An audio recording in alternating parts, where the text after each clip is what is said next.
Jermaine, always good to speak to you. Let's get through one or two topics of discussion. Dominic Solanke, you know him well, goes to Tottenham. Are you pleased for him? Is that a move that surprised you, or what did you think? I don't think it's a move that surprised me. I think from going off his form last season, the amount of goals that he scored, and I think you look at the way Tottenham play, you know, how Ange wants to play, I think he suits that Tottenham role. Like, you know, he's got a lot of energy.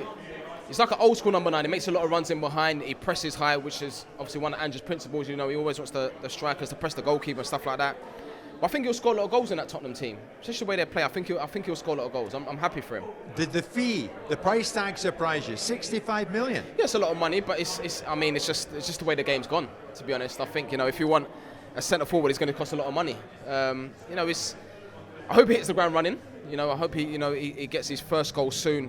Because you know, as a centre forward, you know, confidence is massive. You know, when you can sort of like, it's a lot of money. I hope he doesn't think about the fee too much.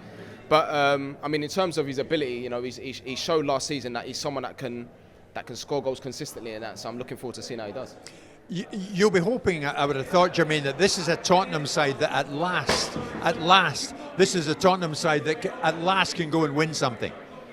I think so. Yeah, I think, you know, the signs were there last season. I think the first 10 games was unbelievable. There was a lot of Tottenham fans were really excited, you know, in terms of course, the results important, but I think more than anything, the performances, you know, in the playing style, created a lot of chances on the front foot, and in that short space of time, you can see what Andrew's trying to do in that. So yeah, I think it's a massive season for the club, of course. What about West Ham? Aaron Wan-Bissaka in there. Yeah. He's the latest signing. If others arrive, or even if they don't, what do you feel they can achieve? I think they'll do well this season, West Ham. I fancy West Ham to do well this season. I thought the last few years under Moisey, you know, a lot of the fans weren't happy with the playing style. But, you know, I think you probably would have took that 4 years in the job, you know, European trophy. And it was unfortunate really to lose his job in that, but obviously that's another story. But, you know, I think when you bring in someone like Wan-Bissaka, who's come from Man United, you know, he's had that sort of that pressure and that exposure playing at a massive club. You know, he's a London boy, and I can imagine that he'll probably come with something to prove. You know, I think when you come to a club and you feel like you've still got something to prove, I think that's a good thing, and I think he'll do that. Jermaine Defoe, the player, we loved you. Jermaine Defoe, the coach, where are you at right now in terms of having done your badges, in terms of what you want to do? Yeah, I think it's well documented now that, you know, I've come out and spoke about obviously my sort of like me wanting to be a manager. And just waiting for the opportunity. Obviously, I had 2 years at Tottenham.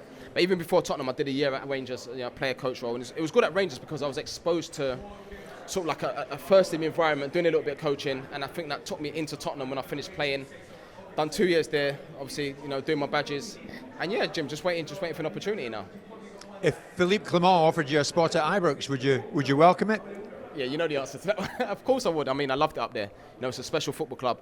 But even before I went to Rangers, I've said it many times, I always knew that it's a massive club. But when you actually go and experience it, you know, you walk into Ibrox and you feel that history, it's definitely a special place. And, you know, if the opportunity came where I could go back and help these group of players and be involved, you know, it's an easy decision, isn't it? Do you feel Rangers again could sooner than later become the dominant force? Because so. It looks as if they've got it all to do. They've got it all to do. I hope so. I think the manager, he gets it. I remember when he first come in. I think it was Chris Boyd that done an interview with him, and I thought it was really impressed me about obviously the things that he said. You know, he's meant to be a really good coach, really hands-on with the players, the detail that he gives the players in that. And yeah, of course, it's going to take a little bit of time, but I would like to think at some point we'll be challenging again. So finally, Jermaine, if you're given an opportunity in coaching, you'll take it. In terms of opportunity and this perceived lack of opportunity for black managers, does it still exist, and are things being done about it? I mean, of course it still exists, because I think the numbers are there to see for everyone. And I've said it so many times.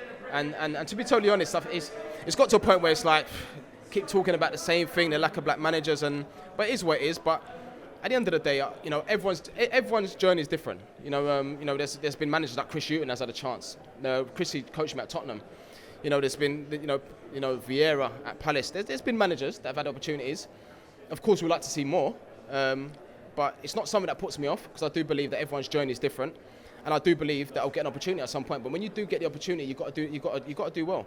Especially in the first one, you got to do well. And I've said again, I don't want the opportunity just because, you know, it's giving a black coach a chance. I want an opportunity because I'm good enough and I'm right for the job.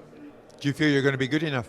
Well, I've done everything I can. I think that's all I can do, Jim. All I can do is, like you said, you do the badges, you do all the courses you can do, you try and learn as much as you can of experienced coaches, which I did at Tottenham. I was lucky in the sense I had a good mix with young coaches and experienced coaches there. And then like I said, you get the opportunity and you put all the hard work in, and then hopefully you do well.